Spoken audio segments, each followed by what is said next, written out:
Thank you guys for sticking it out that have been here a while. Who else has been here a while? You have been. Oh yeah.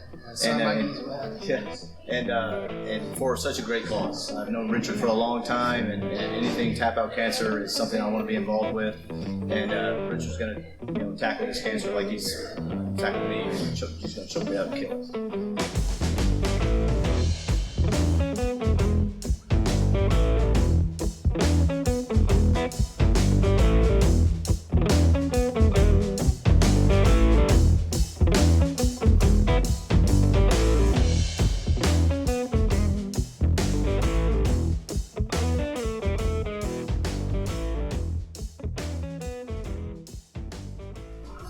So, what I want to do is, we're just going to start from the back today, and if we have the time, then we're going to set up how we got to the back. Because normally I don't like to teach a position without everybody understanding how we got there.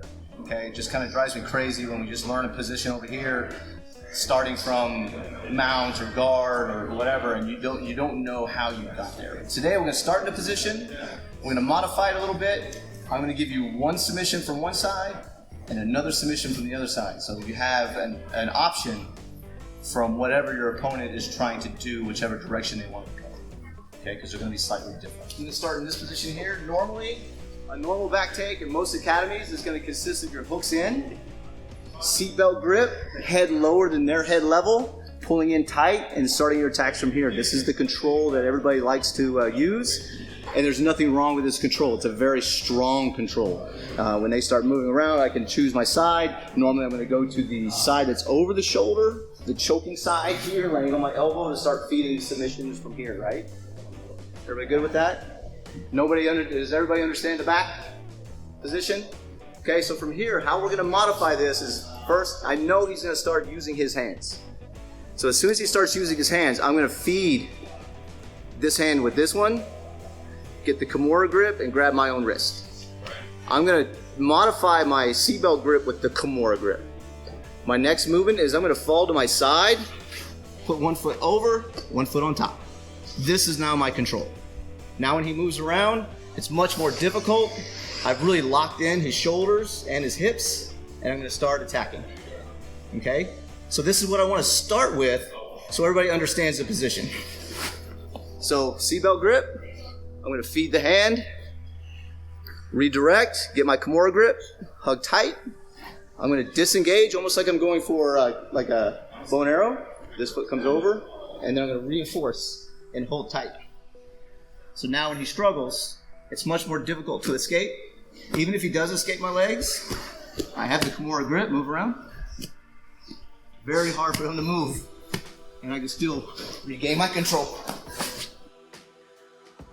So when I get this position, I have your back, and I have the Kimura grip, I want to make things happen here. So the first one is going to be the side I forced anyway, right? So I started here, I fed this grip, I reached this over, I got my Kimura grip. When I fall to my side, and I change my feet, and I'm adding pressure, I'm going to reestablish because I know he's going to start fighting me with this hand, right? So I'm going to reestablish this grip and start peeling this one off.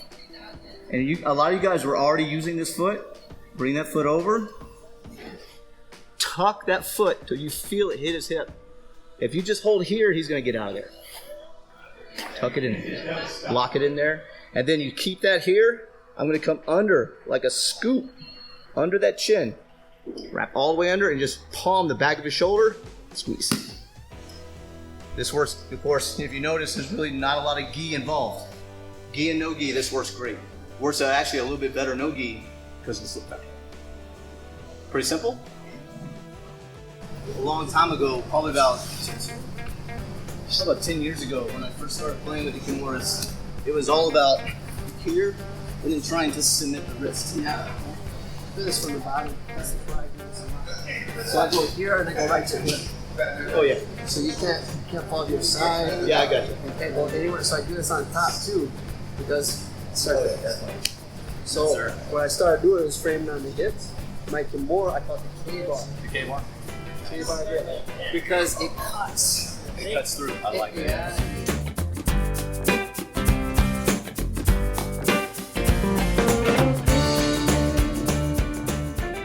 This is my favorite set because I'm next portion is going to be what's going to happen when they go the other direction. Because you notice what I've done so far is I've gotten my Kimura grip and I'm trying to force the action to this side. So going this direction, I kind of subconsciously make him think that I'm not really going for chokes when I really am. But this guy, when he feels me trying to force the action, he's going to try to pass. He's going to try to pass my position. So I still have my Kimura grip. I fall to the side. Now he's going to reach his right hand down and do a classic little. He's going to step over. He's going to belly up, get to here. So I'm going to let him do this action. Matter of fact, I'm going to help him do this action. Okay, so he forces me this way. He takes my foot off. As he starts to set, he's right there. This foot is going to come back and hook behind his leg. As he's passing, I'm going to give him a helping hand. Once he's there, I drag myself to my knees, clear his head, step over, and there's my knee.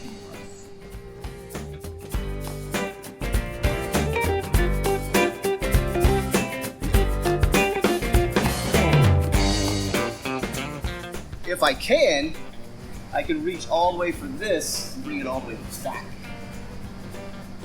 to finish the arm.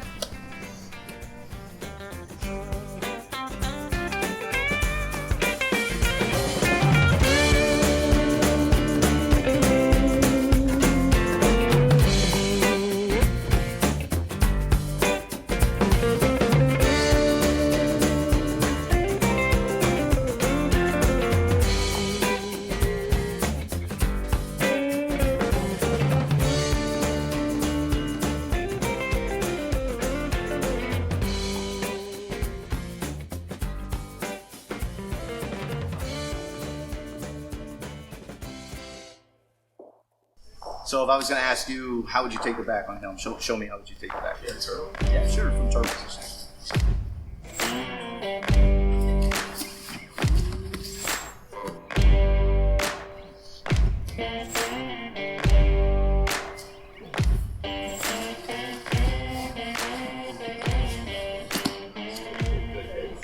Okay, so if you're in your all fours, your turtle position here, one thing you guys both kind of did the same was reach in here, which is fine. This is what I do, but you got to watch out for this hand. Any higher up here, he's going to grab it. He's going to try to barrel roll me. And I'm going to have to Garcia roll to take us back, and it's just too much of a scramble for me. I get tired when that happens.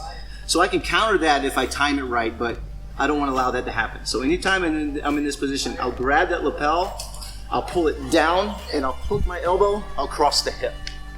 So I'm reaching for that lapel, that close side lapel. If they don't have a lapel, you're just going to hook the hip, okay?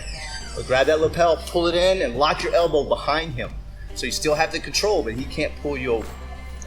Then, if you want to, you can grab this, create a hole, put my knee in here, lock, kick. There's my first hook. And look, right in the position we started with. I'm on the opposite side. Number two is the same grip here. But what I'm going to do is a negative movement. I'm going to put my knee here, and I'm going to sit behind him and just pull him into my lap. It's hip. Okay? I see it all the time, especially in tournament play. People get excited and they're trying to... The guys are heavy and they won't fall. Here or without the gi. Just pull the hip.